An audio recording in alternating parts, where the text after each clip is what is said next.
My name is Tom Landy. I direct the Center for Religion, Ethics, and Culture here at the college, and I'm happy to welcome you to Ream Library.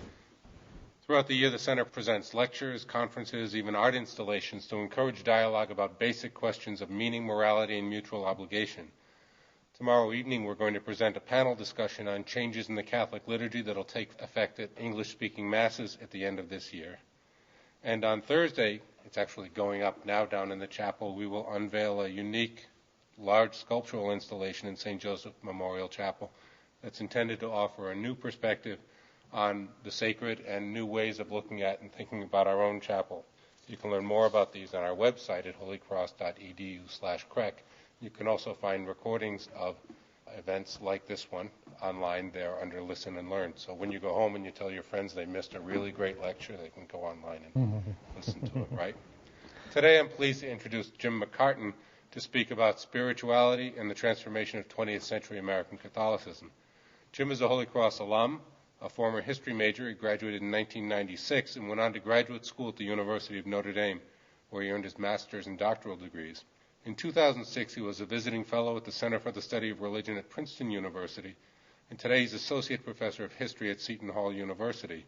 I confirmed today that actually beginning next year, Jim is going to go to Fordham University, where he will direct the Center for Religion and Public Life with Peter and Peggy Steinfels for a year, and then take that over from them afterwards. So we'll sort of be peers in that sense, a different center in a different place. Today, Jim's here to talk about his book, Prayers of the Faithful, The Shifting Spiritual Life of American Catholics, which was published last year by Harvard University Press.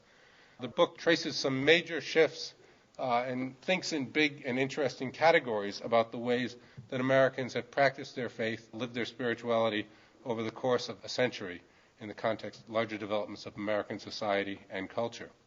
Jim very generously had us send along a number of books, which he's happy to give anyone a free copy. So this is a good way to publicize his book. He's very good and thoughtful about that. There are some of those up front. He'll sign them for you, or you can take one home. So I'm pleased to have Jim here today. Thank you. Thanks so much.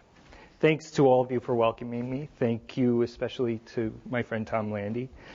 I'm very grateful to be here today. As Tom said, I graduated from Holy Cross in 1996, 15 years ago, which means that my association with this place goes back nearly 20 years before this building, before this room was here.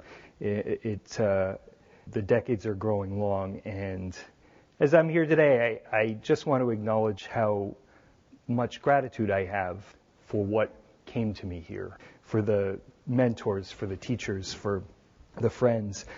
I owe a lot of gratitude to Holy Cross people. My friend Jody Ziegler died not too long ago. She introduced me to some of the most difficult ideas, I would say, that I dealt with as a young man. People like Bill Green and Teresa McBride in the history department modeled for me what great teaching can be. And to the extent that I'm an okay teacher, I owe a great deal to them.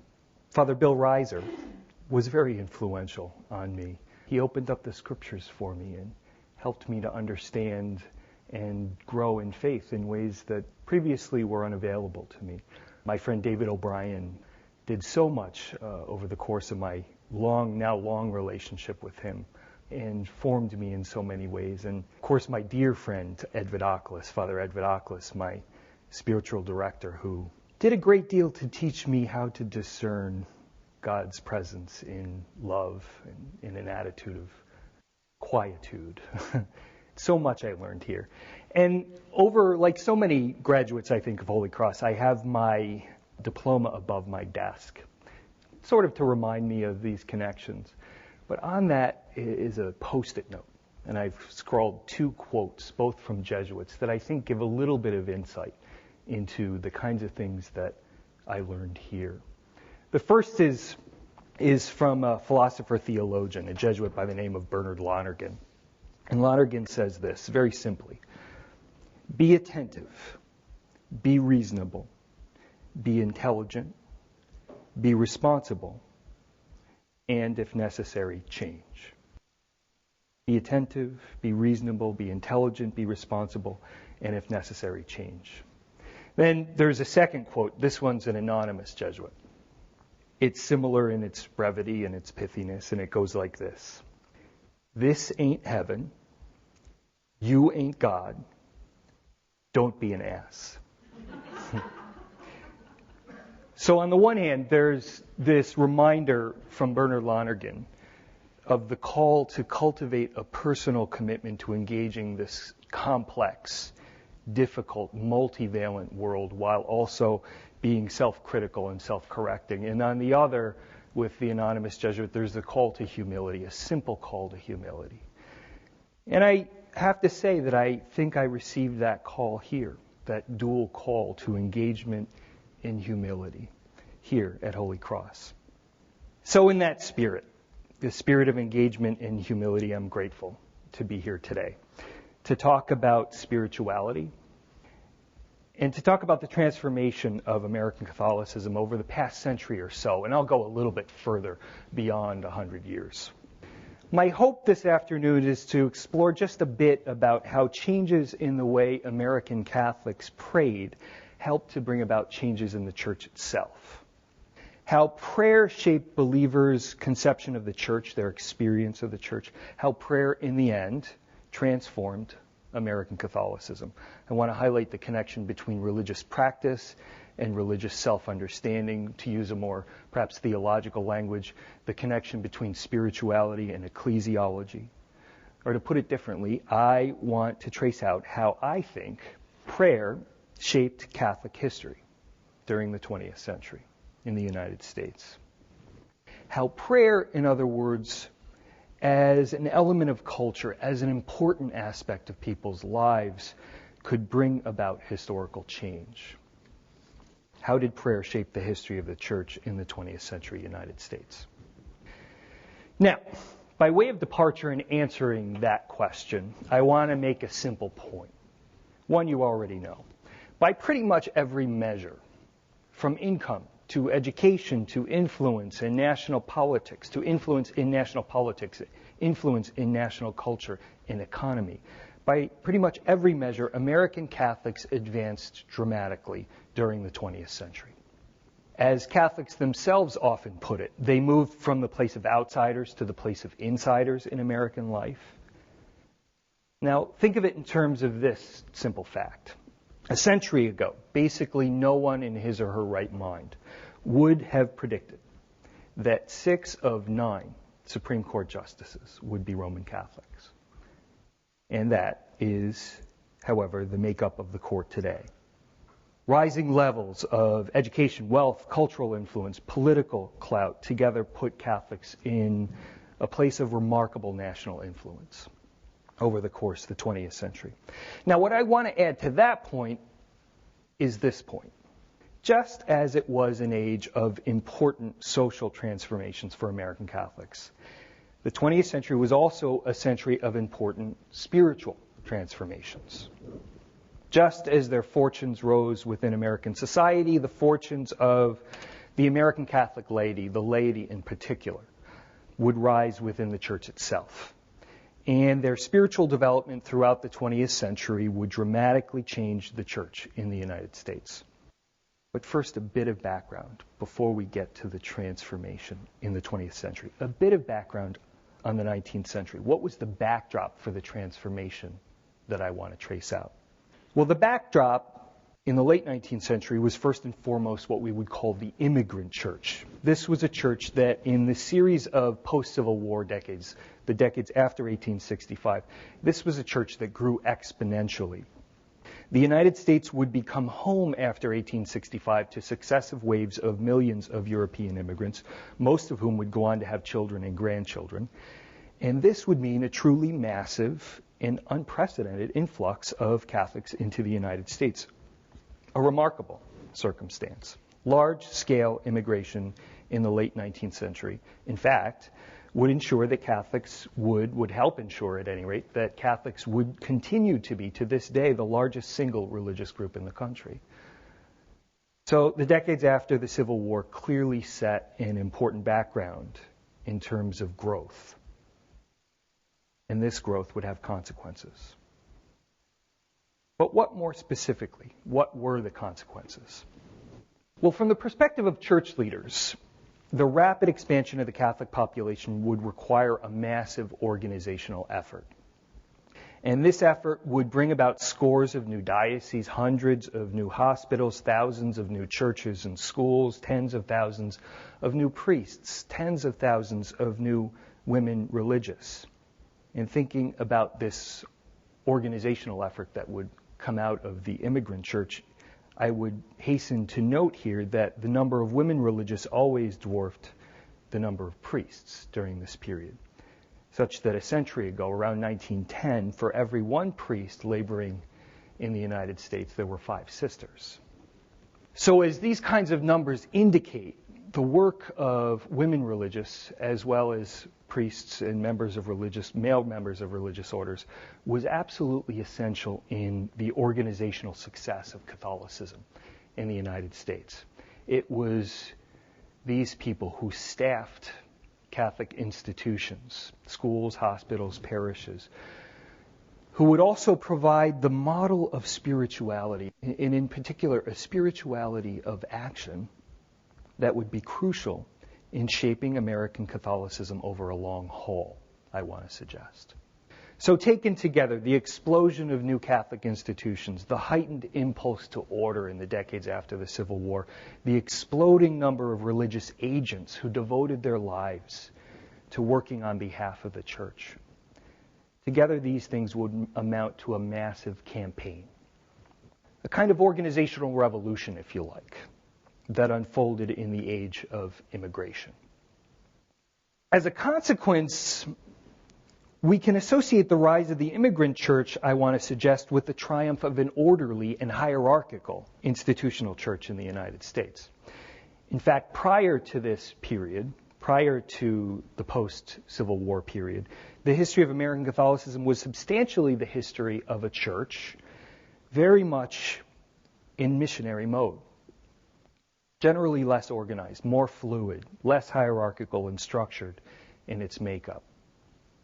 But with the organizational revolution of the late 19th century, the various church-related institutions that grew up in the United States made the pyramid of spiritual power very clear. The Pope on the top, then bishops, then priests, then vowed religious, and finally, at the bottom, ordinary lay people.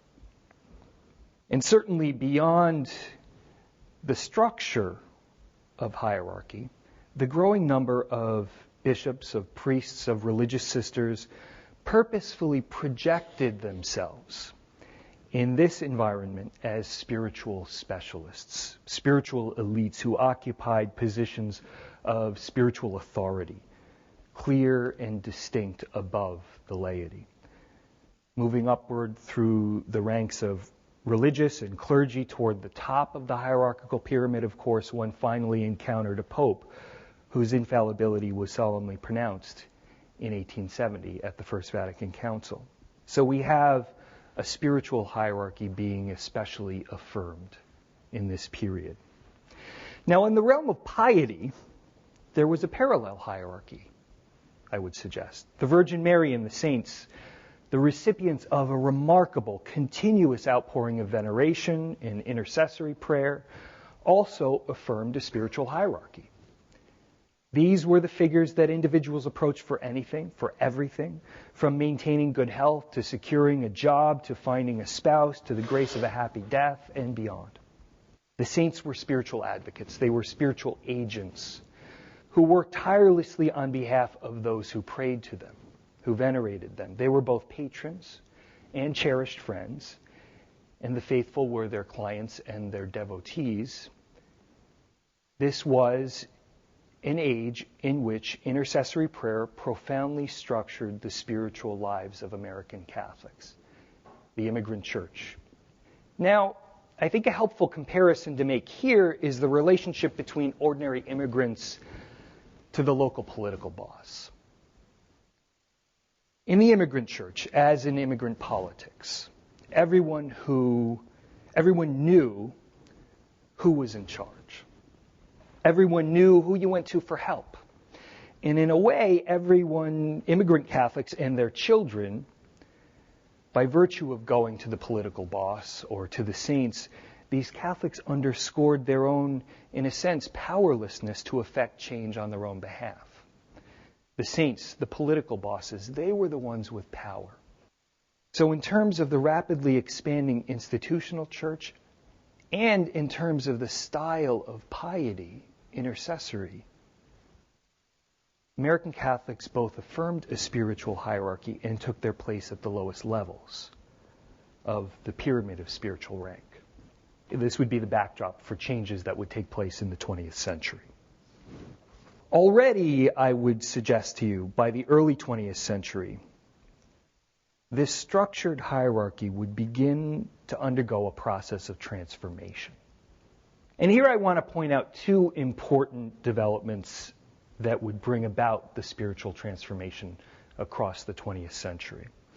The first development I want to point out is a transformation in Eucharistic piety, which took place during the first decades of the 20th century. Since the medieval age, Eucharistic piety had been focused around adoration from afar. Adoration of the body and blood of Jesus from a distance.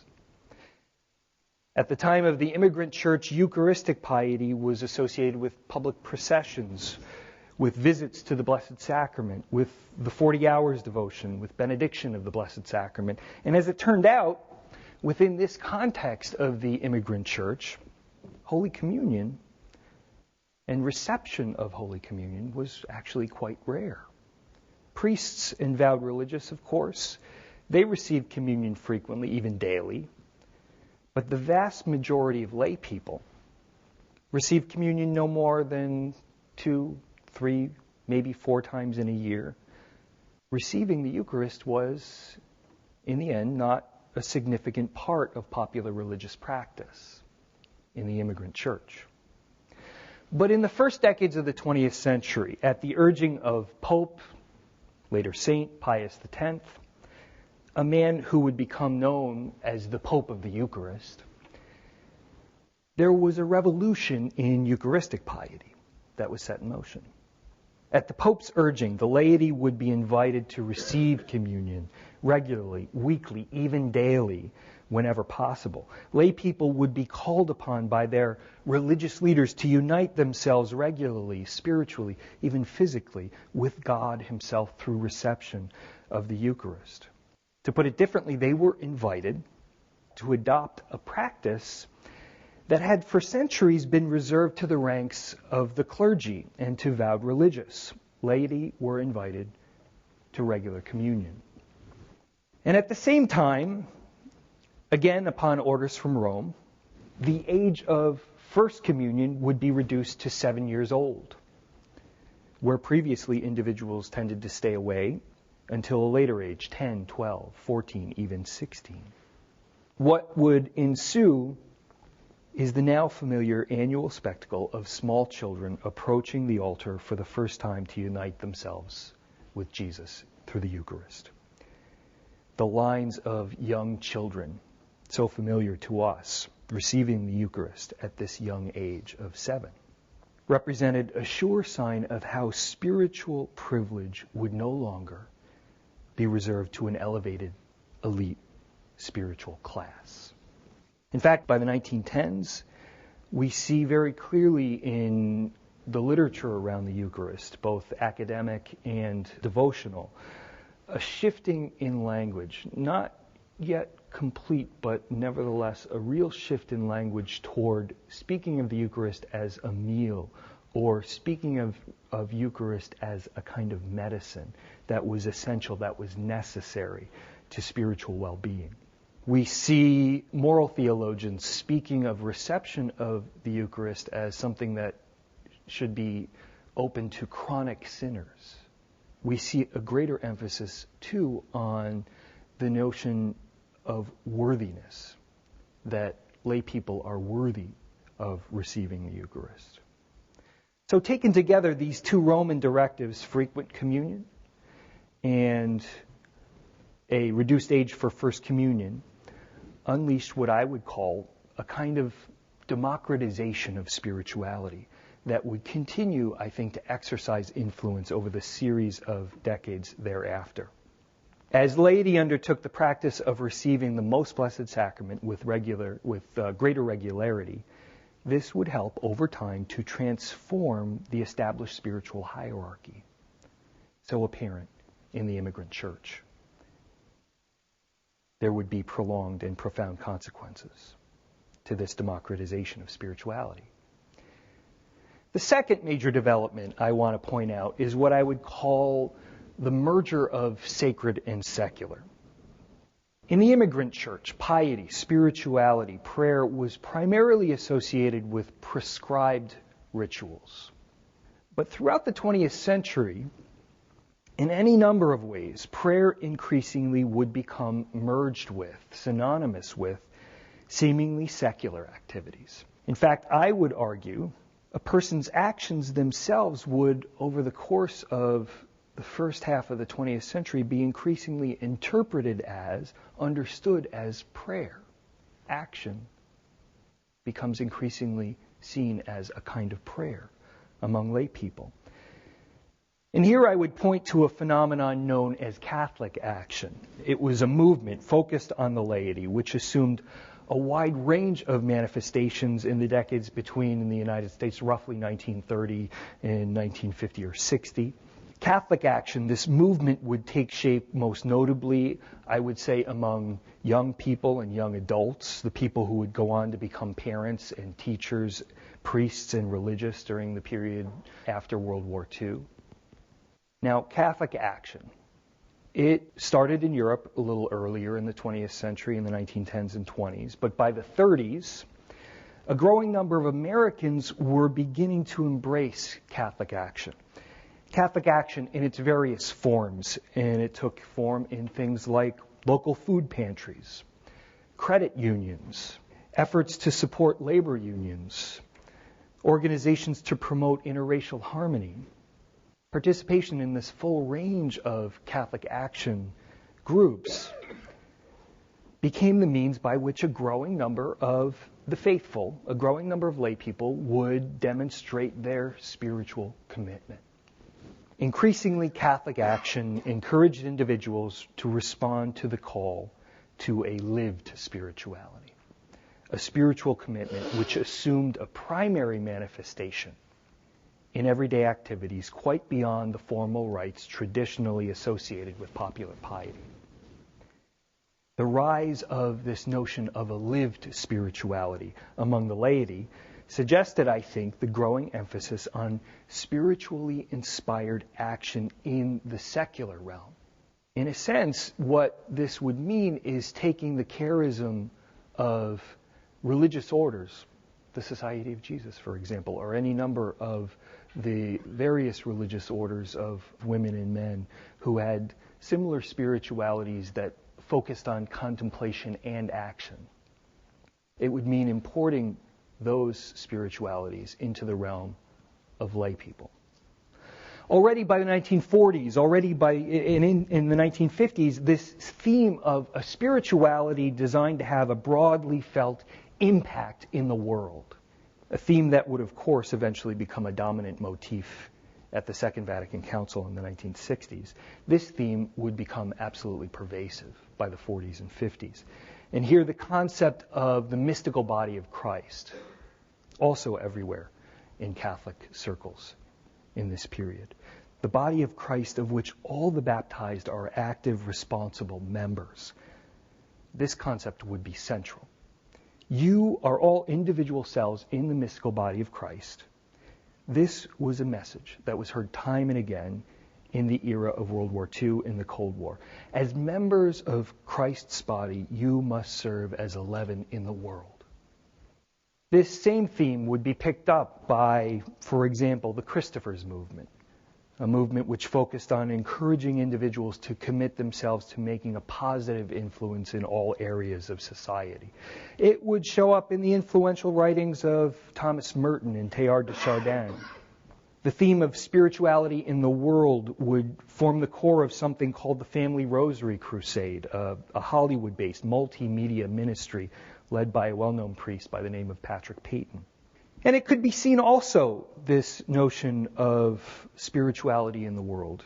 It could be seen also in a growing interest at mid-century in spiritual models like the spiritual exercises of St. Ignatius, in contemplative methods proffered by the Carmelites or the Benedictines, and the renewed interest in these things in the mid-20th century. In time, this theme of lived spirituality would be the impetus behind the rise of Catholic civil rights advocacy, anti-war advocacy, pro-life advocacy, and a range of other publicly directed initiatives inspired by prayer, by spiritual life.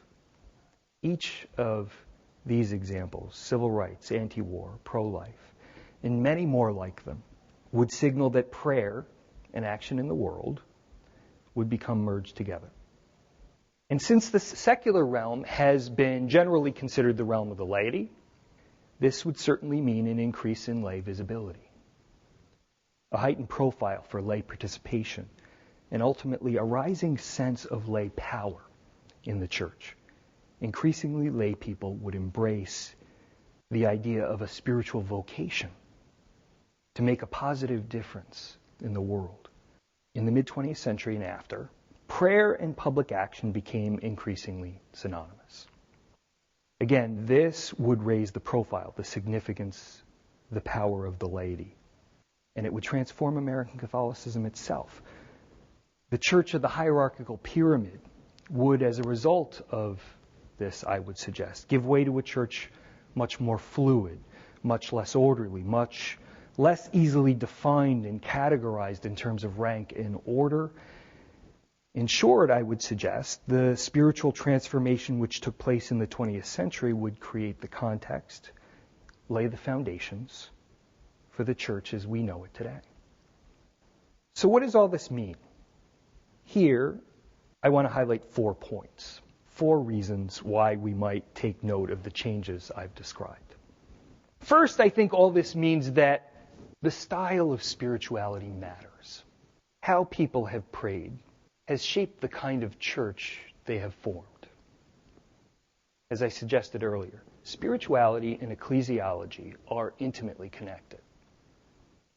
When popular spirituality was dominated by the practice of intercessory prayer, a style of piety which emphasized patronal relationship with the powers of heaven, spiritual hierarchy was persistently reinforced in everyday spirituality.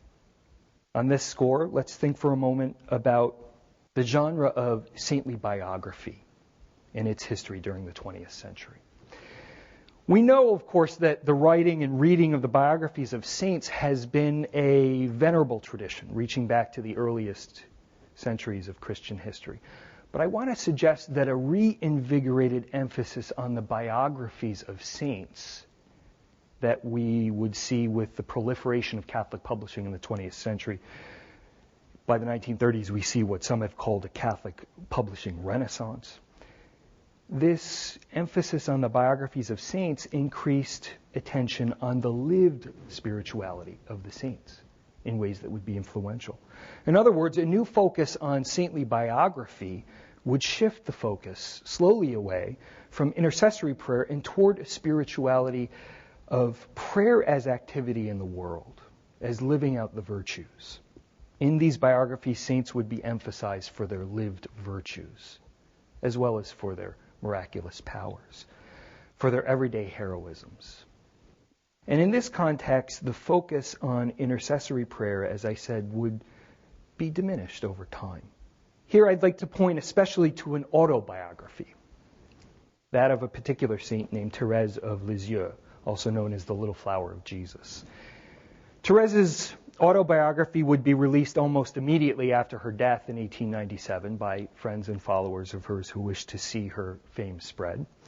And this book, The Story of a Soul, first published in French, would soon be released in a wide range of European languages, including English, before her canonization in 1927.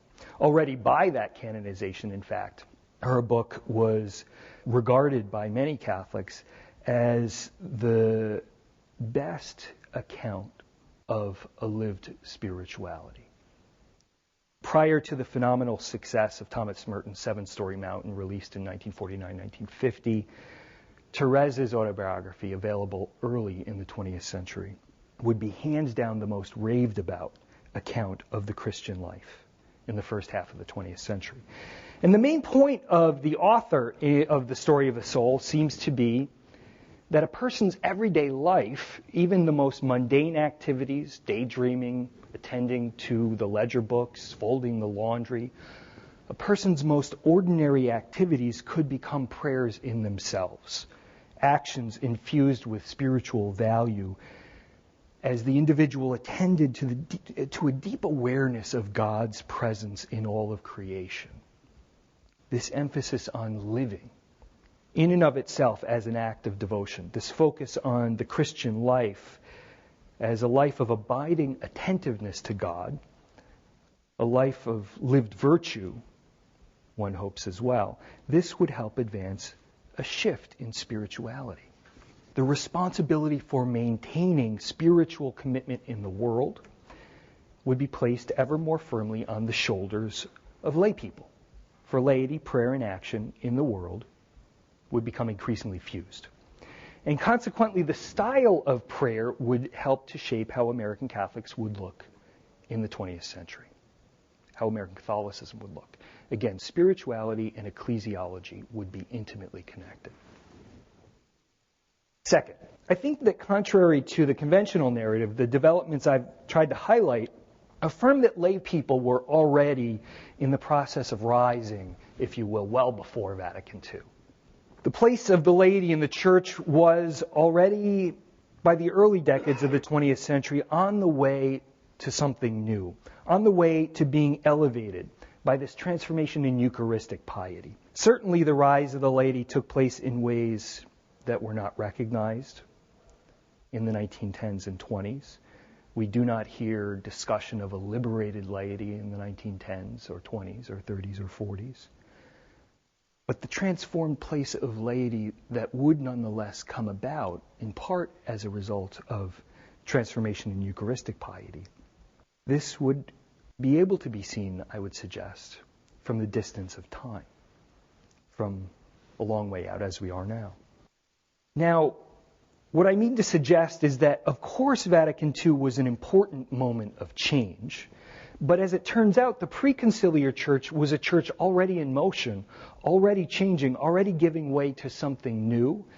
And ultimately, what Vatican II would do in large measure would be to affirm changes already underway, changes it didn't inaugurate. And so I think we can see important, though perhaps unexpected, strains of continuity between, say, the Church of 1920 and the Church of 1980. In recent years, there's been a lot of back and forth on this question of whether the council was, in fact, a moment of change in the church. Did anything happen? On this question, I would refer you to the excellent work of historian John O'Malley. Indeed, something did happen at Vatican II. But at the same time, I think we can discern by looking at patterns of spirituality during the 20th century that there are also important strains of continuity. To a significant degree, Vatican II bolstered and fortified changes that were already underway, that had already taken hold in the realm of popular spirituality. Specifically, if we were to look at the reform of the liturgy initiated by Vatican II, I think that can be read as a powerful manifestation of an emphasis on lay activity, lay responsibility. Prior to the liturgical reforms of the 1960s, American Catholics, in large numbers, in fact, were being introduced already to more participatory roles in the liturgy. Whether by spiritually uniting one's prayers with the priestly celebrant, following along in the missal, which for many was a new behavior in the 1910s and 20s, or by offering responses during what was then known as the dialogue Mass, a response back and forth with the priest during the 1940s and 50s.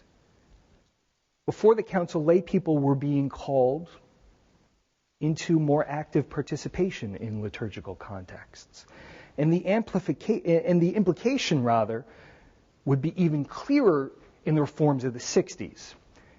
The symbolism taken as a whole of liturgical reforms in this sense, I think should not be underestimated. The guiding idea was to give impetus and form to the Christian life beyond the setting of the sacramental rites. Active participation was meant to extend beyond the confines of the sacred rites. And in this sense, the liturgical reforms of Vatican II can be seen as a variation on an already prominent theme, I would suggest, the emphasis on the role of a responsible laity in taking up the active life of the Christian in the world. Third, there's an irony here. Ultimately, it was thanks to the hard work of the people I described earlier as spiritual elites.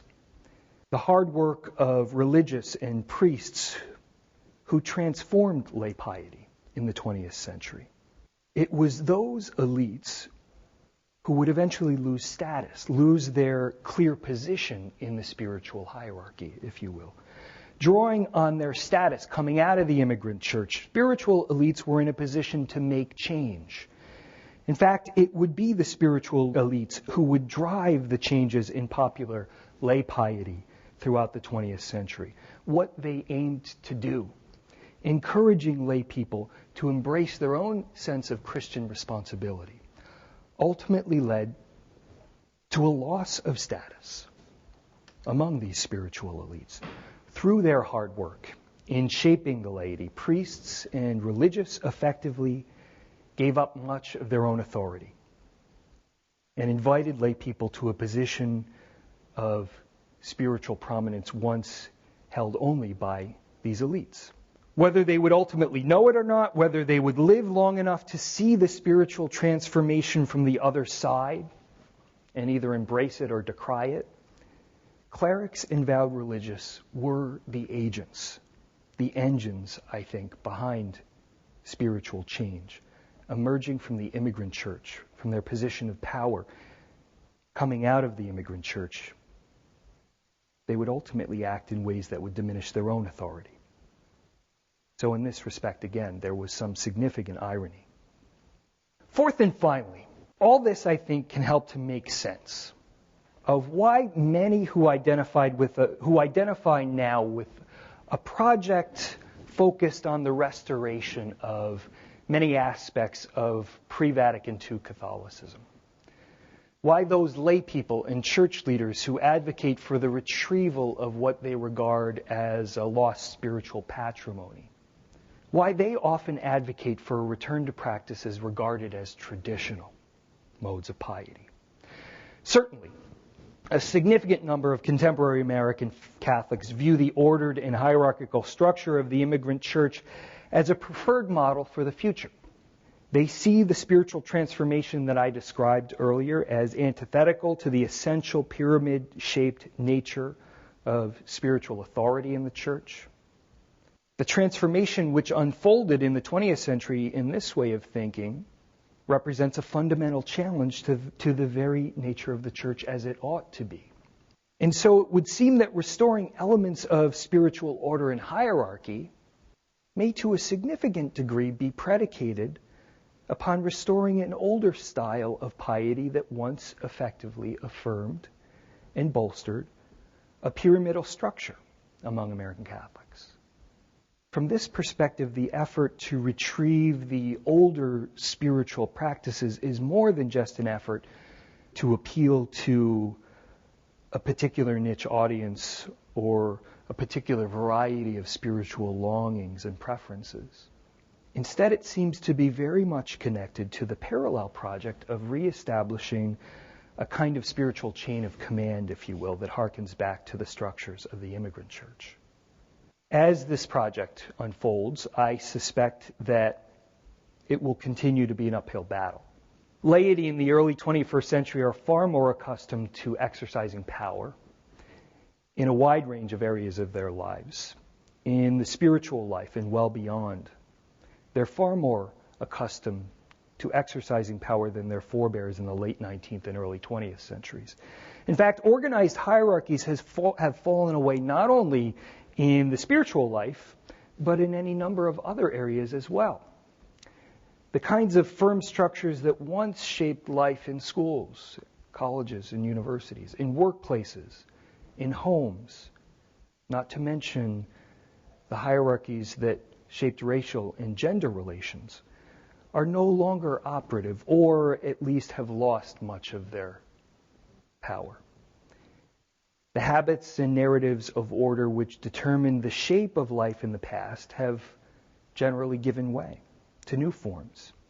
Ultimately, we find that the decline of the spiritual hierarchy took place at the same time that so many other hierarchies declined.